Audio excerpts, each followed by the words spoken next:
เหนือหัวคนอุดรธานีตอนนี้มีเครื่องบินขับไล่ติดดาวแดงของกองทัพอากาศจีนบินอยู่จริงๆนะครับแล้วไม่ได้มาลำสองลำด้วย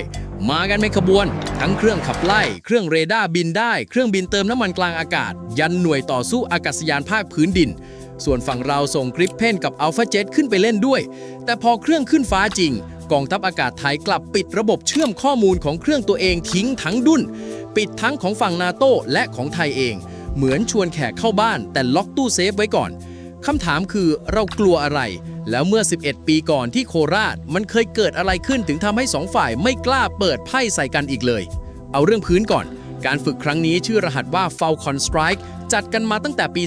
2558 รอบนี้เป็นครั้งที่ 9 แล้วและเป็นปีที่ 5 ติดต่อกันที่จีนยกทีมมาฝึกบนแผ่นดินไทย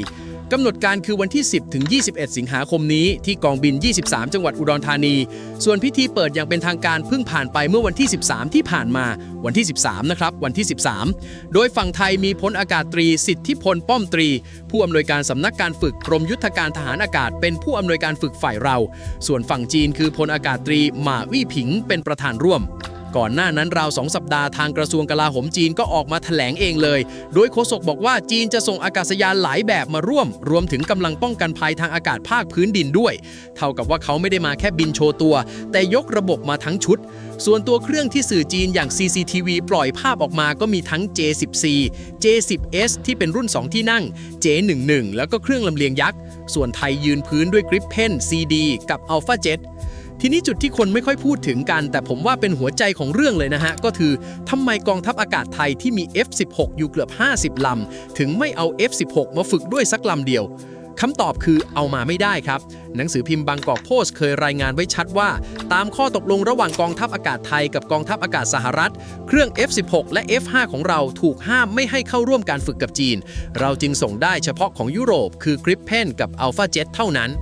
คือต้องเข้าใจก่อนว่าเวลาเราซื้อเครื่องบินรบจากใครเนี่ยเราไม่ได้ซื้อแค่ตัวเหล็กเราซื้อสมองกลข้างในมาด้วยและเจ้าของสมองกลเนี่ยเขาเขียนเงื่อนไขไว้ว่าห้ามเอาไปอวดใครบ้างเหมือนเราซื้อรถมาแล้วมีสัญญาว่าห้ามเอาไปให้ช่างเจ้าอื่นเปิดฝากระโปรงดูทางสวีเดนเองก็เคยส่งสัญญาณเรื่องนี้นิตยสารการบินระดับโลกอย่าง Aviation Week เคยพาดหัวไว้เลยว่าการเอากริปเพนไปฝึกกับจีนอาจถูกจำกัดขอบเขตโดยมีเงื่อนไขจากฝั่งสวีเดนเป็นตัวกำหนดเห็นภาพไหมฮะก่อนเครื่องจะได้ขึ้นบินสักลำมันผ่านการต่อรองมาเป็นชั้นๆแล้วชั้นแรกคือคัดว่าเครื่องแบบไหนขึ้นบินได้บ้างชั้นถัดมาคือขึ้นบินแล้วเปิดอะไรได้บ้างและชั้นสุดท้ายคือเปิดแล้วเปิดได้แรงแค่ไหนมาถึงเรื่องที่เป็นหัวข้อของวันนี้เลยนั่นคือระบบเชื่อมโยงข้อมูลหรือ Data Link มันคือแชทกลุ่มของเครื่องบินรบเครื่องลำหนึ่งเห็นเป้าหมายก็ยิงข้อมูลเข้ากลุ่มเพื่อนอีก4 ลำที่บินอยู่คนละมุมฟ้าเห็นภาพเดียวกันทันทีไม่ต้องเปิดเรดาร์ตัวเองให้ศัตรูจับได้ด้วยซ้ำของไทยเรามี2 ระบบ1คือ Link 16ซึ่งเป็นมาตรฐานกลางของ NATO อยู่ใต้กฎคุมการส่งออกของอเมริกาอีกระบบคือ Link T ที่เป็นของกองทัพอากาศไทยตัวนี้ต้นทางมาจาก SAF สวีเดนแล้วมาบริหารดูแลโดยบริษัทของไทยเองเชื่อม Gripen เข้ากับเครื่องเรดาร์บินได้ SAF 340แล้วขยายลงไปถึง F5 บางส่วนข้อมูลที่ส่งเข้ามาระบุว่าตลอดการฝึกครั้งนี้ Gripen ของเราขึ้นบินโดยไม่เปิดทั้ง Link 16 และ Link T และไม่เปิดเรดาร์ PS05 แบบเต็มขีดคุมรวมถึงตั้งระบบสงครามอิเล็กทรอนิกส์ไว้ในโหมดจำกัดขีดความสามารถฟังแล้วหลายคนอาจงงว่าอ้าวแล้วจะฝึกไปทำไมในเมื่อเครื่องยุค 4.5 เขาสู้กันด้วยเครือข่ายเป็นหลักตัดเครือข่ายทิ้งก็เหมือนตัดแขนตัวเองไปข้างหนึ่งไม่ใช่หรอมันมีเหตุผลอยู่ครับเพราะทุกครั้งที่เครื่องบินเปิดเรดาร์หรือส่งสัญญาณออกไปมันไม่ได้ส่งแค่ข้อมูลแต่มันปล่อยลายเซ็นของตัวเองออกไปด้วยความถี่เท่าไหร่จังหวะการกวาดยังไงสลับคลื่นแบบไหนตอนโดนกวนอันนี้เขาเรียกกันว่ารอยนิ้วมือทางคลื่นใครเก็บรอยนิ้วมือนี้ไปได้ก็เอาไปทำเครื่องกวนสัญญาณที่ตัดตรงเข้าจุดอ่อนได้ในอนาคตพูดง่ายๆก็คือวันนี้คุณอาจได้แค่เสียงร้องของเครื่องบินแต่อีก5 ปีข้างหน้าเสียงร้องนั้นแหละที่จะกลายเป็นกุญแจเข้าบ้านเราแล้วที่ต้องระวังไม่ใช่แค่ตัวเครื่องขับไล่นะฮะเพราะการฝึกปีก่อนๆมีรายงานว่าจีนนำเครื่องเฉพาะทางสำหรับดักฟังคลื่นมาร่วมด้วยซึ่งเป็นเรื่องปกติของทุกกองทัพในโลกเวลาไปฝึกกับคนอื่นต่างคนต่างเอาหูมาด้วยต่างคนต่างเอาสมุดจดมาด้วยเพราะฉะนั้นการที่ฝั่งเราปิดสวิตช์เนี่ยผมมองว่าไม่ใช่เรื่องไม่ไว้ใจแบบส่วนตัวแต่มันคือมารยาทของวงการนี้ที่ทุกฝ่ายรู้กันอยู่แล้วเขาก็ปิดของเขาเหมือนกันทีนี้ทำไมทั้ง2 ฝ่ายถึงระวังกันขนาดนี้ต้องย้อนไปดูของจริงที่เคยเกิดขึ้นครับFalcon Strike ครั้งแรกจัดที่กองบินโคราชช่วงพฤศจิกายนปี 2558 ตอนนั้นจีนเอาเครื่อง J11 มาฝั่งเราเอา Gripen ไป5 ลำการฝึกจบไปเงียบๆไม่มีใครแถลงผลแต่ปรากฏว่า 4 ปีให้หลังมีนักบินทดสอบของกองทัพอากาศจีนไปบรรยายในมหาวิทยาลัยแห่งหนึ่งที่เมืองซีอานแล้วตัวเลขผลการฝึกก็หลุดออกมาสู่สาธารณะตัวเลขมันเป็นแบบนี้ครับวันแรกที่รบกันระยะประชิดเห็นตัวกันจะฝั่งจีนกวาดเรียบ16-0กริปเพนเราแทบไม่ได้ยิงกลับ2 วันแรกรวมกันเราถูกยิงตก25 ครั้งแลกกลับมาได้ลำเดียวตรงนี้ต้องยอมรับตามตรงว่าเราโดนอัดจริงแต่พอถึงวันที่3พอเปลี่ยนโจทย์เป็นการรบระยะไกลเกินสายตาปุ๊บเกมคลิกทั้งกระดานเลย กริปเพนยิง J11 ตกไป41 ครั้งเสียของเราไป9คิดเป็นอัตราชนะเกือบ 90% และมีการยิงโดนที่ระยะเกิน50 กิโลเมตรด้วยโอ้โหตัวเลขนี้ตอนที่มันหลุดออกมาสื่อการทหารทั่วโลกเอาไปวิเคราะห์กันใหญ่ข้อสรุปที่นักวิเคราะห์ต่างชาติเขียนเอาไว้ก็คือเครื่องบินที่มีเซ็นเซอร์อาวุธระบบเชื่อมข้อมูลและระบบสงครามอิเล็กทรอนิกส์เหนือกว่าจะเอาชนะการรบระยะไกลได้อย่างขาดลอยซึ่งเจ้าคำว่าระบบเชื่อมข้อมูลที่ว่าเนี่ยมันคือสิ่งเดียวกับที่วันนี้เราสั่งปิดตอนบินกับเขานั่นแหละทีนี้พอเข้าใจตรงนี้แล้วคำถามที่ว่าทำไมการฝึกรอบนี้ถึงถูกจำกัดไว้แค่ระดับพื้นฐานมันตอบตัวเองเลยฝั่งจีนเขามีเรดาร์แบบแผงกระจายเคลื่อนที่ถือว่าทันสมัยมากมีลูกยิงอากาศสู่อากาศ PL-15 ที่มีรายงานว่าพิสัยไกลกว่าของเราพอสมควรส่วนกริดเพนเราตัวเล็กคล่องค่าสะท้อนเรดาร์ต่ำคือเห็นยากกว่านั่นเองแล้วเราถนัดรบแบบเป็นทีมเชื่อมกันทั้งฝูงถ้าปล่อยให้2แบบนี้เปิดของจริงใส่กันเต็มพิกัดสิ่งที่ได้กลับไปไม่ใช่ประสบการณ์แต่คือแฟ้มข้อมูลของอีกฝ่ายเต็มไปหมดเพราะงั้นที่หลายคนสงสัยว่ามีการเจรจาหลังบ้านเพื่อกักไม้เด็ดกันไหมถ้าให้ผมประเมินนะฮะมีแน่นอนครับและไม่ใช่แค่ฝ่ายเราฝ่ายเดียวตัวจีนเองเนี่ยเขาก็หวง PL-15 กับโหมดจริงของเรดาร์เขาไม่แพ้เราหรอกเขาก็ไม่อยากให้เครื่องตะวันตกมาเก็บลายเซ็นคลื่นของเขากลับไปเหมือนกันมันเลยกลายเป็นการฝึกที่ทั้งสองฝ่ายตกลงกันตั้งแต่บนโต๊ะว่าเราจะเจอกันแค่ระดับพื้นฐาน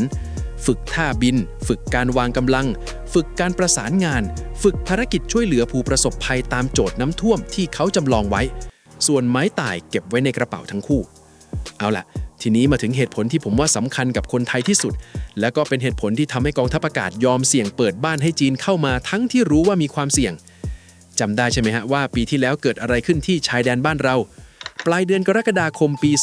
2568 กองทัพอากาศไทยส่ง F-16 ขึ้นโจมตีที่ตั้งกองพลของกัมพูชาและส่งกริปเพนขึ้นปฏิบัติภารกิจโจมตีจริงเป็นครั้งแรกในประวัติศาสตร์ของเครื่องแบบนี้หลังจากนั้นก็มีการหยุดยิงหลายรอบทำเป็นทางการที่กัวลาลัมเปอร์เมื่อปลายเดือนตุลาคมพอถึงเดือนธันวาคมก็กลับมาปะทะกันอีกจนต้องมาเซ็นหยุดยิงฉบับใหม่กันที่จันทบุรีเมื่อวันที่ 27 ธันวาคมปี 2568ทีนี้ลองดูสภาพกองทัพอากาศกัมพูชาตอนนี้นะครับเขามีอากาศยานรวมกันราว 24-25 ลำส่วนใหญ่เป็นเฮลิคอปเตอร์กับเครื่องลำเลียงเล็กและไม่มีเครื่องบินขับไล่ที่ใช้การได้เลยแม้แต่ลำเดียวแปลว่าตลอดความขัดแย้งที่ผ่านมาฟ้าเหนือชายแดนเป็นของเราคนเดียวเบ็ดเสร็จแต่ของแบบนี้มันไม่อยู่กับที่ครับมีรายงานจากสื่อกัมพูชาเองว่านักบินของเขาหลายนายถูกส่งไปฝึกในจีนกับเครื่องฝึกเจ็ตของจีนอยู่แล้ว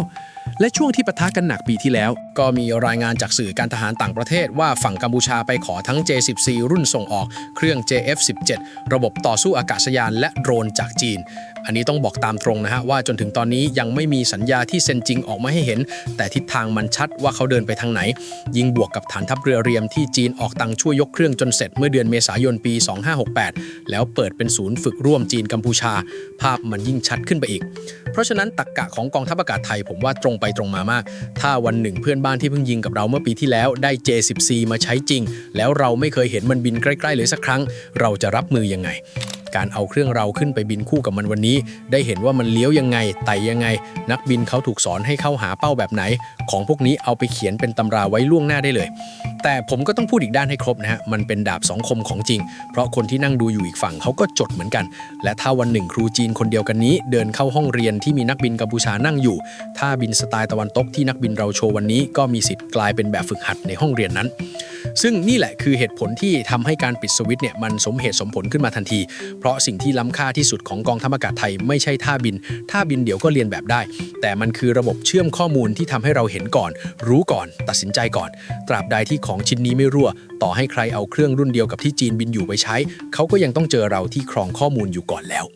ส่วนอีกด้านที่คนอาจไม่ทันสังเกตก็คือของใหม่ที่กำลังจะเข้ามา ตอนนี้ไทยเซ็นซื้อ Gripen รุ่น E กับรุ่น F ล็อตแรกไปแล้ว 4 ลำ เซ็นกันที่กรุงสต็อกโฮล์มเมื่อวันที่ 25 สิงหาคมปี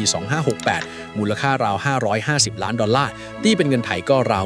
18,000 ล้านบาทกำหนดส่งมอบช่วงปี 2572 ถึง 73 เป้าหมายรวมคือ 12 ลำ วงเงินราว 60,000 ล้านบาท และเมื่อเดือนกรกฎาคมที่ผ่านมานี่เองก็มีรายงานว่ากองทัพอากาศเตรียมของงบซื้อเพิ่มทีเดียว 8 ลำรวด แทนที่จะทยอยซื้อทีละ 4 เพื่อเร่งให้ครบฝูงเร็วขึ้น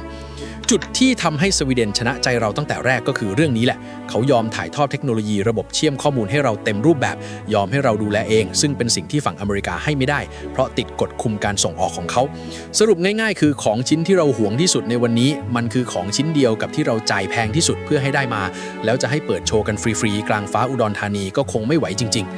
การฝึกจะจบวันที่ 21 สิงหาคมหรืออีกไม่กี่วันสิ่งที่ผมอยากให้คุณผู้ชมจับตาไม่ใช่ว่าใครยิงใครตกกี่ลำเพราะรอบนี้เขาไม่ได้มาวัดกันตรงนั้นแต่ให้ดูว่าหลังเครื่องลงจอดลำสุดท้ายปีหน้าจีนจะเอาอะไรมาเพิ่มและฝั่งพนมเปญจะมีข่าวความเคลื่อนไหวเครื่องบินรบตามมาเร็วแค่ไหนเพราะ2 อย่างนี้มันเดินคู่กันมาตลอด